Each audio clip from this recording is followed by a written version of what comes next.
de la oración de una madre. Quiero pedirle al Espíritu Santo su ayuda en esta hora, y si ahí donde estás me ayudas inclinando tu rostro y diciéndole: Padre, aquí estamos, Señor, todas dependientes de ti, todas hijitas amadas que anhelamos una palabra directa del cielo a nuestro espíritu, a nuestro corazón, Señor. Porque realmente todo lo que hemos hecho, que también es bonito e importante, te gusta que convivamos, que estemos felices, que unamos esos lazos de amistad. Pero realmente todo fue un protocolo para llegar a este momento, Señor. Porque sabemos, Padre, que cada una de nosotras trae un corazón que late por diferentes motivos y necesidades, Señor. Y que venimos a ti, Señor, cual aquella mujer que supo que si tan solo tocaba el borde de tu manto, podría ser liberada de aquel azote, de aquella enfermedad, Señor. Y en esa misma humildad venimos delante de ti, sabiendo, Señor, que como le dice aquel poema de Gabriela Mistral, milagro supo arrebatar al cielo cuando ya el mundo te creyó perdido.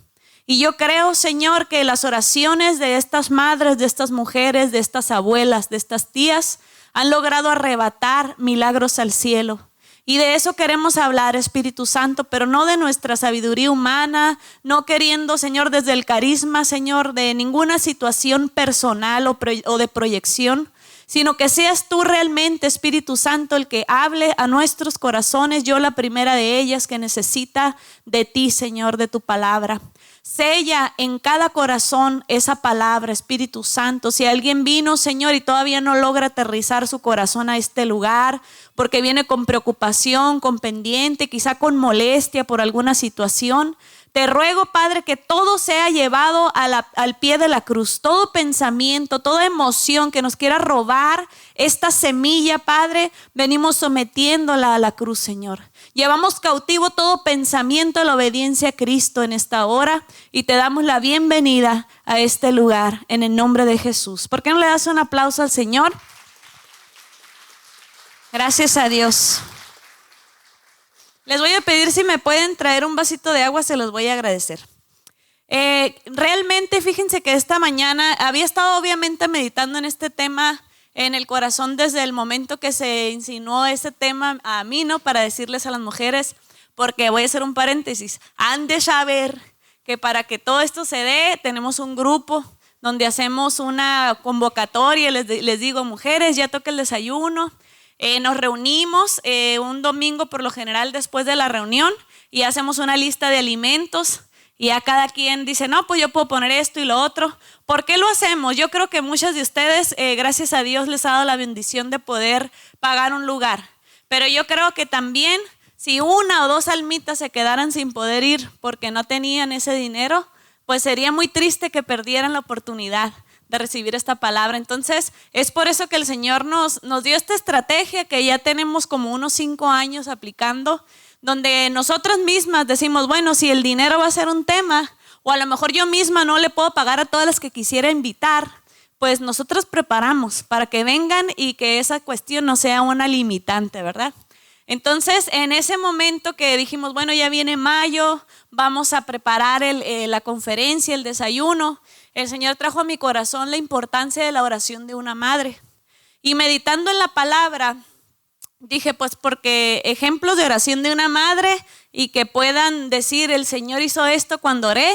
Yo creo que todas tenemos testimonios propios, o de que fuimos objeto de la oración de una madre, de una abuela, ¿verdad? De que: ay, no quiero ir con mi abuela porque ya no ando muy bien, y ya sé que si voy me va a llevar a terreno de que cómo ando.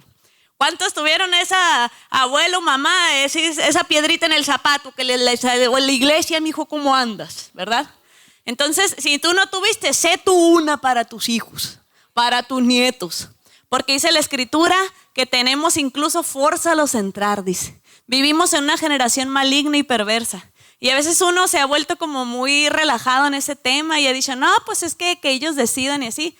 Obviamente, amados, nuestra decisión, dice la Escritura, que el corazón es como perfecto y bueno, perverso y engañoso. ¿Para dónde vamos a inclinarnos? Obviamente, desafortunadamente, vamos a hacerlo hacia aquello que el mundo nos está ofreciendo. Y desafortunadamente podemos ver en nuestra sociedad, con solamente ver las noticias 5 minutos, nos damos cuenta de cómo está la sociedad en todos los niveles. desde cuestiones familiares, cuestiones de generación, de juventud, cuestiones políticas, cuestiones de, incluso estamos viviendo ahorita una guerra en el mundo, tú y yo estamos aquí bien a gusto, pero hay miles y miles, cientos de miles de personas desplazadas que están en refugios, muchos de ellos ya no están entre nosotros. Hay soldados con todo el temor del mundo sosteniendo un fusil porque ellos no quieren dejar que invadan su país, sacrificándose por la libertad de aquellos que ya no están o que aquellos que tuvieron que salir. Son cuestiones que la verdad tú y yo, no, solo de imaginarlos nuestro corazón se conmueve. Ahora imagínate vivirlas. Entonces, siéntete bendecida, mujer. De que digas tú, ay, es que qué flojera, me tengo que alistar el desayuno, me iba a levantar tarde. Amada, por favor, ve la situación de los otros y di gracias, Señor, esa es mi única mortificación, fíjate ahora, levantarme porque voy a ir al desayuno, porque voy a llevar unos chilaquiles o algo. Cada uno de nosotros, ¿no? Entonces, etcétera. Pero realmente cuando nosotros comparamos nuestros problemas a la luz de otras situaciones, nos podemos incluso hasta quebrantar y decir, Señor, perdóname. Perdóname porque a veces yo siento que mi vida es tan complicada, pero realmente tú me dejas a veces ver así como vislumbres de la situación de otras personas y me doy cuenta de que estoy más que bendecida. Y estaba orando al Señor y le decía, Padre, pues ¿qué mujer puedo yo usar de ejemplo en la palabra? Porque me fui todo ese camino para llegar al punto de que cada una de nosotras tenemos testimonios de que hemos orado y Dios ha respondido. Y no únicamente en el tema de los hijos, en muchos temas, ¿verdad? Y digo, pues todas sobran los testimonios, pero qué mejor tomar un testimonio de tu palabra, ¿no? Y nuevamente trajo el Señor a mi corazón la vida de Ana. ¿Cuántos saben de la vida de Ana? La vida de Ana. Voy a narrarles o parafrasearles la historia de ella para ponernos en contexto. A lo mejor tú la conoces, pero has olvidado detalles, o a lo mejor de alguien de aquí nunca la hemos escuchado. Se trata de una mujer que ella vivía con su esposo y pues en aquel tiempo en Israel se usaba de que un varón podía tener varias esposas con ciertos lineamientos que había ahí en la ley. Ya ese sería tema para otra ocasión, examinar la fundamentación legal y espiritual de que por qué se dejaba, ¿no? El caso es que este varón se llamaba Elcana y él tenía dos mujeres, una se llamaba Penina y otra se llamaba Ana. Y dice la escritura que Penina tenía hijos, pero su corazón de Elcana siempre estaba inclinado hacia Ana. Y la Penina la cucaba, ¿no? ¿Cuántos entienden ese término de aquí de Sinaloa? Que, o sea, la provocaba, la molestaba, le hacía carrilla de que porque ella no podía tener hijos y ella sí. Entonces, y aparte yo creo que le daba como más coraje de ver que aunque ella le había dado hijos Elcana, o sea, de todas maneras, la otra la quería más. ¿Y cómo va a ser eso? Decía. Entonces le hacía la vida de cuadritos a Ana y era una situación de por sí ya vivir con otra esposa, yo creo que no ha de ser como muy cómodo, ¿no? Y luego que la otra un chamaquero y tú nada. Y luego que humillándote que porque no puedes tener tú y yo sí tengo y yo lo hago muy feliz porque mira todos los hijos que le da. Ve tú a saber los diálogos que había. El caso es que Ana vivía en una constante aflicción de espíritu y una tristeza muy grande. Porque aparte el contexto cultural indicaba que la mujer tenía que ser madre, porque era una de sus funciones principales, el preservar la raza, no pudiera decirse, el preservar el género humano. Ellos siempre estaban como muy apegados a la Torá, que son los primeros 5 libros de la Escritura. Y el primero de ellos, Génesis, recordemos que dice que uno de los mandatos que le hizo a Adán y Eva era que henchid y multiplicad la tierra. Entonces ellos eran muy atentos a ese precepto bíblico. Y entonces ellas decían, pues como soy mujer y tengo mi vientre, pero es un vientre estéril que no puede dar a luz. Incluso en el día de la fecha de hoy, si alguno hemos tenido esa vivencia o la estamos viviendo, podrán entender en primera persona lo triste y lo doloroso que puede llegar a ser eso, ¿verdad? Que otras personas se realicen en esa área y tú no puedas. Entonces, esa era la situación de Ana. Estaba llegando a un punto de depresión, de tristeza. Y ellos como familia, Elcana, Penina, sus hijos y Ana, iban, cada año subían a ofrecer el sacrificio al Señor, al templo, porque había un lugar de adoración en Israel. Entonces no es como que, yo aquí en mi casa, como ahora hay mucha gente dice, no ocupo ir a la iglesia, yo aquí en la casa. Pero el Señor establecía un lugar de adoración. Y ellos tenían que ir cada año y presentar esas ofrendas que querían darle al Señor. Entonces ellos tenían ese viaje anual. Y en uno de esos viajes, Ana ya iba en el colmo de su situación emocional, cargada completamente, triste. Y dice la escritura que llega al templo y empieza a orar. Y empieza a derramar su corazón de tal manera que empieza a llorar con tanta intensidad y con tanta dolor y tanto pesar en su corazón, que incluso el sacerdote Elí, que era el sacerdote encargado en turno en ese momento, la ve y él la reprende porque él piensa que está borracha. Así era su punto, que como cuando lloras y a lo mejor tú estás orando y en tu mente hace sentido, pero si alguien se acerca no oye nada o oye así como balbuceos. Así estaba Ana, y bien quebrantada, llorando. Y le dice Elí que si, ¿por qué estás ebria tan temprano? ¿No?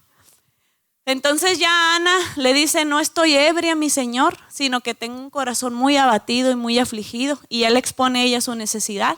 Y le dice: ve y que el Señor conceda el anhelo de tu corazón. Y así sucede. Este es el contexto de Ana. Pero quiero rescatar 7 claves de la oración de Ana. Entonces, para que tú y yo, si alguien está tomando nota, pues las pueda tomar. Y si no, pues trata de que en tu corazón quede esa memoria. Otro paréntesis. Fíjense que yo siempre he usado mucho el anotar y el escribir. Una vez escuché una frase que decía que la memoria más privilegiada está en la punta de un lápiz. Y es cierto, ¿verdad? A veces uno ve tantos conceptos y se le hace tan hermoso, pero tu mente es tan limitada para recordar todo, que a veces sientes muy bonito, pero ya quieres echar mano de eso después y ya no te acuerdas de todo. Les paso ese tip. Qué importante es escribir conceptos, escribir cosas, sobre todo cuando estamos iniciando en los caminos del Señor, que nunca dejamos de conocerlo. No es como que ya no ocupo cuaderno porque ya me sé todo. No. Pero sobre todo, con más importancia, cuando estamos empezando a entender conceptos de la palabra, cómprense un cuadernito. Miren el mío, qué chilo.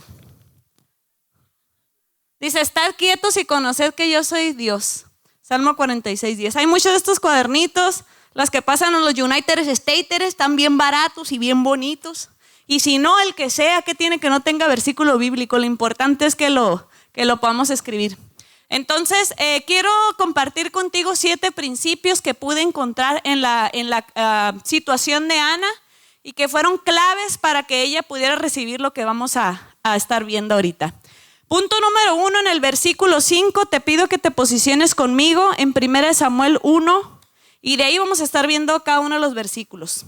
El libro de 1 Samuel en su capítulo 1. Y vemos en el versículo 5 de la siguiente manera, dice así la palabra. Pero Ana daba una parte escogida porque, dice, amaba a Ana aunque Jehová no le había concedido tener hijos. Ok, se oye así como que no hace mucho sentido, pero lo que está hablando es de que el Cana siempre le daba una porción a Ana de bendición. Aunque no le había podido dar hijos, él la amaba, entonces le daba esa bendición. Entonces aquí lo que quiero rescatar, la frase clave es, aunque Jehová no le había concedido tener hijos, ¿ok? Primero, punto número 1, tenía y reconocía que tenía una gran necesidad. Y esa era su condición, no podía tener hijos. A lo mejor tú puedes llenar esa frase con algo personal que tú estás viviendo en este momento. A lo mejor tú sí tienes hijos, pero tienes circunstancias que solamente tú y tu Señor saben cómo han venido a traer tristeza y aflicción a tu corazón y que no logras encontrar esa paz, ¿verdad? Entonces, ese es el punto número 1, que tenía una gran necesidad. En los versículos 10 y 11 vamos a ver otro punto. 10 y 11, ella con amargura de alma oró a Jehová y lloró abundantemente. E hizo voto diciendo: Jehová de los ejércitos, si te dignares mirar a la aflicción de tu sierva y te acordares de mí y no te olvidares de tu sierva, sino que dieres a tu sierva un hijo varón, yo lo dedicaré a Jehová todos los días de su vida y no pasará navaja sobre su cabeza. Oró e hizo pacto con Dios, es el punto número 2. Muchas veces nomás oramos nosotros. Y obviamente porque estamos en la situación, en la necesidad, en la angustia. pero se nos pasa un punto muy importante. Qué bonito es poder ofrecerle al Señor algo a cambio. ¿Por qué? Porque Dios lo necesita. Claro que no, Él es el dueño del oro y la plata, del mundo y los que en Él habitan, Él tiene todo. Realmente es como un compromiso de nuestro corazón, de poder saber de quién estamos dependiendo y a quién le vamos a agradecer y de qué manera. Y es lo que hizo Ana, no solamente expuso su necesidad, sino que le dijo: Señor, te hago esta oferta, esta propuesta, este pacto contigo. Si tú me das un hijo, y no solamente dijo que quede embarazada, sino dijo un hijo ¿qué? Un hijo varón. Yo te lo voy a dar para que te sirva a ti. Entonces, la escritura también narra, si ustedes se ubican en este libro, que dice que la palabra de Dios escaseaba en aquellos días. Había un silencio de Dios. Porque cuando no hay un sacerdocio que es atento a lo que Dios quiere hablar a su pueblo, sucede el Icabod, que es la gloria de Jehová es quitada del templo. Y así estaba sucediendo en aquellos días con Elí. Elí era el sacerdote, tenía unos hijos que se supone que también lo iban a suceder en la cuestión del sacerdocio, y de hecho ya fungían como sacerdotes, mas sin embargo ellos tenían prácticas que el Señor detestaba. Y él estaba muy molesto con Elí. Y aunque le había dicho que le iba a dar un sacerdocio perpetuo y heredable para todas sus generaciones, y estaba tan molesto el Señor con el comportamiento de los hijos del sacerdote que él ya quería quitarlo de ahí. Entonces yo creo que ese sentir que Ana expresa en la oración, donde ella le dice: dame un hijo varón y te lo voy a entregar para que te sirva en tu templo, estaba completamente de acuerdo al corazón de Dios, porque Dios ya tenía esa vacante. Dios ya quería poner a alguien en el lugar de Elí y de sus hijos. Entonces, ¿a poco creen que no le pareció bien a Dios esa propuesta, verdad? A veces tú y yo tenemos que ser como más inteligentes. Decir: bueno, yo nomás me pongo a pedir y a llorar, pero yo ¿qué le he dicho al Señor? Padre, aquí está, esto te lo ofrezco. A lo mejor tú y yo tuviéramos que buscar qué área de necesidad hay en la iglesia o en tu comunidad donde ves una carencia muy grande. Y a veces sí somos observadoras en el tema de decir: ay, aquí como falta que alguien, y a lo mejor el Señor a ti te está abriendo los ojos porque ahí quiere canalizar esa necesidad. Acuérdate que tú ves lo que para ti fue necesario en algún momento. ¿Sí me siguen en esa parte? Porque, por ejemplo, una persona que, vamos a decir algo básico, siempre ha tenido alimento, pues se le hace normal, pues es como levantarme, respirar, me bañé, comí, punto. Pero una persona que ha pasado por hambre, cada que come o que come algo nuevo, delicioso, siempre su corazón se remonta a decir: qué rico está esto, y pensar que, ¿verdad?, se recuerda de cosas. Entonces a lo mejor Dios en ese ámbito puede levantar a alguien para decir: yo no quiero que nadie experimente lo que yo viví. Entonces, si yo puedo dar o extender mi mano para que alguien más coma una comida caliente y rica, lo voy a hacer. Es un ejemplo. Entonces Ana hizo esto. No solamente, primero dijimos que el primer punto era que reconocía su gran necesidad. Punto número 2, oró e hizo un pacto con Dios. Esto me enseña a mí que la próxima que yo clame al Señor por una necesidad, yo también tengo que buscar qué le puedo ofrecer al Señor. ¿Qué pacto puedo hacer con Él? ¿Qué es a dónde me va a llevar en mi camino espiritual el recibir esa respuesta de Dios, verdad? Porque a veces la necesidad no es un fin en sí misma. A veces simplemente es una puerta que Dios está abriendo para que tú te sumerjas más en la presencia de Él, para Él guiarte. Amén. Porque son las situaciones que te golpean y que te sacan el aire en la vida, que son las que te hacen hacer un alto y decir: a ver, ¿qué está pasando aquí? ¿Dónde estoy parada?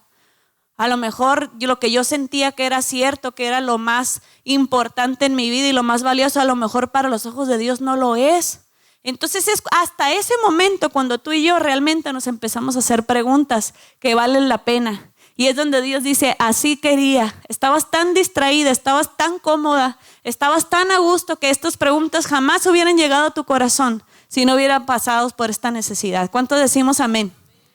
El punto número 2 de la oración de Ana, en el versículo 12 leemos que mientras ella oraba largamente delante de Jehová, Elí estaba observando la boca de ella. Versículo 13, pero Ana hablaba en su corazón y solamente movía sus labios y su voz no se oía. Y Elí la tuvo por ebria. Entonces le dijo Elí: ¿hasta cuándo estarás ebria? Digiere tu vino. Ok, su quebrantamiento era tal que la confundieron con ebria. Ese es el punto número 3. A veces Dios nos lleva a un quebrantamiento tan grande que mucha gente a nuestro alrededor no lo va a comprender y no lo va a entender y nos va a juzgar, ¿verdad? Es decir, ay, pues ¿qué le pasa? Que ya, hombre, que ya supere eso. Y la gente es muy fácil para juzgar, incluso a lo mejor yo lo he hecho, tú lo has hecho con una persona que está pasando una necesidad y las juzgamos desde la experiencia, ¿verdad? Porque a veces decimos, no hombre, pues yo he pasado, pues eso no es nada, porque a lo mejor tú has pasado por cosas más fuertes y a ti se te hace como que se anda ahogando en un vaso de agua y te desesperas. Pero tú no sabes el trato que Dios está teniendo con esa persona, a lo mejor para ella sí es su acabose en ese momento.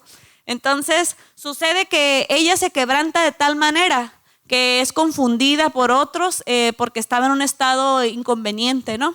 Entonces me doy cuenta aquí de que el Señor busca quebrantar nuestro corazón. ¿Por qué? Porque es un Padre cruel que quiere que suframos, claro que no. Porque Él quiere traer cosas a nosotros, pero no sin antes pasarnos por un proceso de formación del carácter y de entender cuestiones que después vamos a asimilar. Dice la palabra, lo que yo hago ahora, ¿qué? ¿Tú no lo entiendes? Más lo entenderás después. ¿Cuántas veces hemos vivido esas situaciones? No, decimos, ¿y esto en qué ayuda a los que aman a Dios? Dice uno, no. Porque dicen Romanos que todas las cosas ayudan para el bien de los que le aman, ¿no? Entonces se hace, ¿y esto en qué ayuda? Dice, pues la verdad, por más que le busque lo positivo, no se lo hallo. Pero ¿sabes algo? Dice la Escritura que a lo mejor en ese momento tú no lo entiendes, pero lo vas a comprender después. Y siempre es así. El paso o punto número 4 de la oración de Ana es que le expuso su necesidad al sacerdote. Recuerden que Elí la cuestiona que sí, ¿qué pasa con ella? Entonces, ¿qué sucede con Ana? Ese es el diálogo que ella tiene con el sacerdote.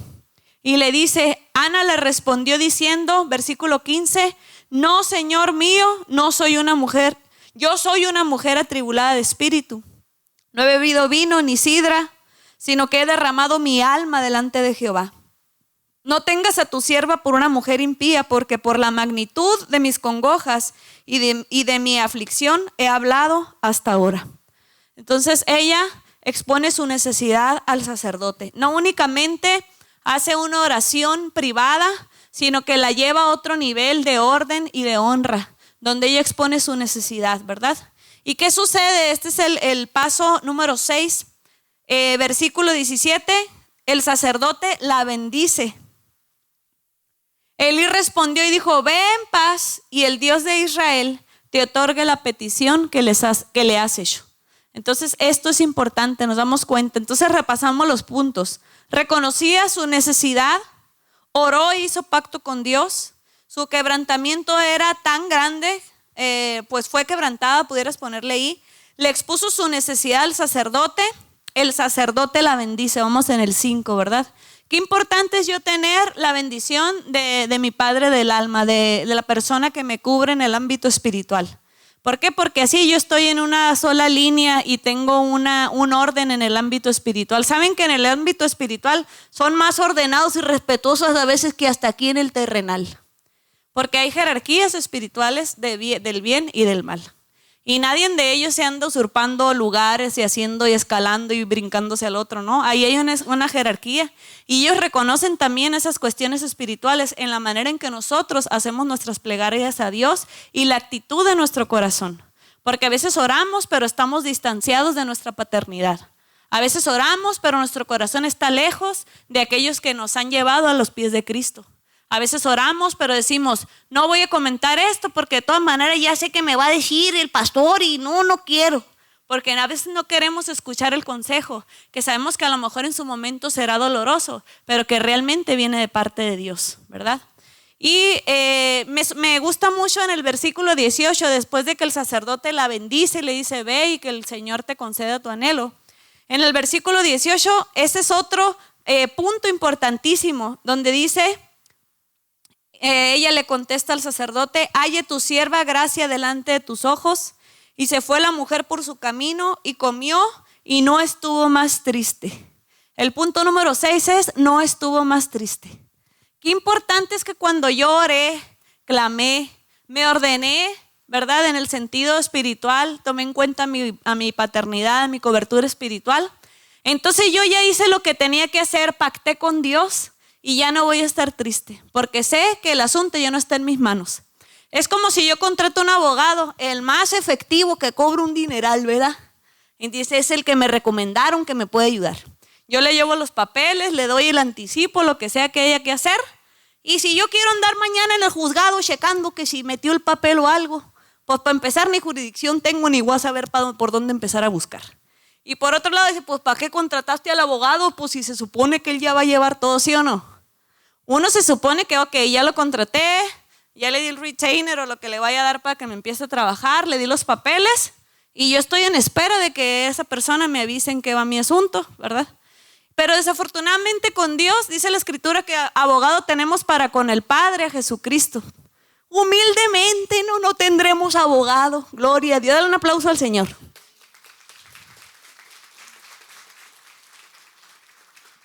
Entonces tenemos ese abogado y llevamos nuestro caso delante de él. Pero desafortunadamente con nuestras acciones le estamos diciendo que no confiamos en su sabiduría, que no confiamos en que él vaya a hacer las cosas correctas y en el tiempo que nosotros queremos, porque esa es otra. Oramos y ya el otro día queremos que ya se hizo todo. Amadas, tenemos que recordar que el Señor tiene sus tiempos y de hecho nos jactamos tanto de esa frase que todas decimos en algún punto, que los tiempos de Dios son ¿qué? Pero cuando estamos en medio de la prueba, que cada hora cuenta, cada minuto cuenta, no quieres saber qué va a pasar la semana que entra, al rato qué va a pasar, ¿verdad? Y ahí ya no se nos hacen tan perfectos, se nos hace que se está tardando, la verdad. Padre, no te vaya a olvidar aquí, sigo, Señor, ayúdame. Pero amados, qué importante es entonces clamar, entregar el asunto delante de Dios y no estar más triste. Obviamente la situación siguió, o sea, Ana no salió con la pancita de 5 meses de embarazo del templo, no. Ella seguía, todavía no tenía la respuesta de Dios. Mas sin embargo, su actitud creo que demostró confianza, porque ella ya salió contenta de Dios aunque no tenía la respuesta. Y eso hablaba de que ella sabía que su oración había sido escuchada y que Dios iba a responder. Amén. Y el punto número 7 de la oración de Ana, vamos a ver versículo 20. Aconteció que al cumplirse el tiempo después de haber concebido, Ana dio a luz ¿un qué? Un hijo, y le puso por nombre Samuel, diciendo, por cuanto lo pedí a Jehová. Le dio un hijo el Señor. ¿Cuándo? Cuando se cumplió el tiempo. ¿El tiempo de quién? ¿De Ana o de Dios? Dios le dio su hijo. Entonces es el punto número 7, donde Dios ya te concede la oración. Dios le concedió su oración. Y aquí pudieran decir, bueno, pues ya va a concluir la pastora, pero momento, les quiero decir algo más. Hasta este punto, ella ya obtuvo su petición. Tú y yo ya estuviéramos felices. Pues ya la hice, gloria a Dios. Y ya pasaba con la penina, con la panza así, ¿no? Para que viera que ella también ya podía tener.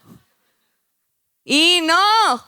¿Qué creen que sucede con las mujeres guerreras que el Señor aparta para propósitos generacionales? No se conforman con que ya recibió la oración, sino que veamos lo que ella hace después. Ella cumple su pacto. ¿Cuántos hemos hecho pacto con Dios en el fragor de la prueba? Amén. Yo creo que todas, ¿no? Pero no levante la mano ahí. Lo que le voy a decir, ¿cuántos hemos cumplido ese pacto? A veces ya viene la respuesta y ya se nos olvidó lo que le prometimos al Señor. No fue el caso de Ana. Vemos en el versículo 24, después de que lo hubo destetado, lo llevó consigo con 3 becerros, un efa de harina, una vasija de vino, y lo trajo a la casa de Jehová en Silo, y el niño era pequeño. Era su único hijo, amadas, el anhelado, el deseado, el orado, llorado y todo lo que termina en ado. Él lo cuida, lo alimenta, lo ve crecer. Era aproximadamente 6, 7 años, 8, la edad del destete en aquel tiempo. Y dice que ya lo lleva al templo a cumplirle a Jehová lo que le había prometido. A ver, primero le pidió el hijo, Dios se lo da. Y ahora sí ya me toca, Señor, llevártelo al templo. Qué tremendo. La verdad me quito el sombrero delante de Ana. Porque a lo mejor muchas cosas sí podemos dar, pero es como que imagínate dar tu hijo, tu único hijo, y ya habías prometido a Dios y no te vas a retractar. Y lo que más me sorprende no solamente es que lo llevó, sino que lo llevó con alegría. pero ahorita vamos a ver ese punto. En el punto de que cumplió su pacto, en los 7 puntos de la clave de Ana de la oración, pues ahí se encuentra ella con su petición. Mas sin embargo ella no se queda con la petición. Ahí apenas empieza un proceso donde ella empieza a cumplir su parte del pacto. Entonces vamos a ver también, acompáñame al libro de Jonás, capítulo 2, versículos 7 y 9. Jonás 2, 7 y 9, si no traes Biblia, pues lo puedes leer aquí en la pantalla. Dice, cuando mi alma desfallecía en mí, me acordé de Jehová y mi oración llegó hasta ti en tu santo templo. Amén. Los que siguen vanidades ilusorias, su misericordia abandonan. Mas yo, con voz de alabanza, te ofreceré sacrificios. Pagaré lo que prometí. La salvación es de Jehová. Amén. Y luego ahí dice, y mandó Jehová al pez y vomitó a Jonás en tierra. Ok. Lo que yo prometí cuando mi corazón desfallecía en mí, cuando tenía esa aflicción tan grande, dice, lo que prometí, pagaré. Y vemos que esto es lo que hizo Ana. Lo que ella había prometido en su momento de ansiedad y de tristeza, ella pudo cumplir su parte del pacto. Amén. Y por último, nos damos cuenta de que Ana no solamente cumple su parte del pacto, sino que dio testimonio. Qué importante es que cuando el Señor me responde, a lo mejor no necesariamente tendría que ser en un micrófono, pero tienes muchas amigas conocidas que a lo mejor te vieron en esa necesidad y en ese problema y ahora ya te ven contenta. Pues ellas se pueden quedar, pues se le arregló el problema, qué bueno. Pero qué bonito es que tú le digas, ¿sabes qué? Uy, estoy muy contenta, sí te quiero contar porque, y ahí le cuentas, le dices, fíjate que tú sabes cómo andaba de triste esta situación, conocías los detalles y el Señor escuchó mi clamor. Y mira dónde el Señor me ha puesto. Me sacó del pozo de la desesperación y me puso en un lugar espacioso. Amén. Y eso es maravilloso. Vemos cómo Ana da testimonio en 1 Samuel, capítulo 2. Y ella exclama una oración maravillosa. O sea, después de dejar el hijo en el templo. Esta es la oración de Ana, así que tú sabrás si parte de un corazón agradecido y contento con el Señor. Y Ana oró y dijo, mi corazón se regocija en Jehová, se alegra en Jehová. Mi poder se exalta en Jehová, mi boca se ensanchó sobre sus enemigos por cuanto me alegré en tu salvación. No hay santo como Jehová, porque no hay ninguno fuera de ti y no hay refugio como el Dios nuestro. Y ella empieza a exaltar el poder de Dios, empieza a glorificar, pero deja muy en claro que su corazón se alegra en Jehová y que de él procede la fuerza. Y luego me sorprende mucho donde viene aquí que él es el que en el versículo 5, los saciados se alquilaron por pan y los hambrientos dejaron de tener hambre. Hasta el estéril ha dado a luz 7 y la que tenía muchos hijos languidece. Ya le tiró a la penina y no. Hasta la estéril ha dado a luz 7. O sea, ella ya estaba profetizando que su hijo que está entregando es solamente una semilla porque ella va a tener más hijos. Y si tú lees la historia de Ana, te das cuenta que después tuvo más hijos. Qué hermoso, ¿verdad? Siento la presencia de Dios y me alegro de ver cómo es que hay una mujer que le cree a Dios y cómo Dios puede hacer cosas maravillosas por ella en su vida.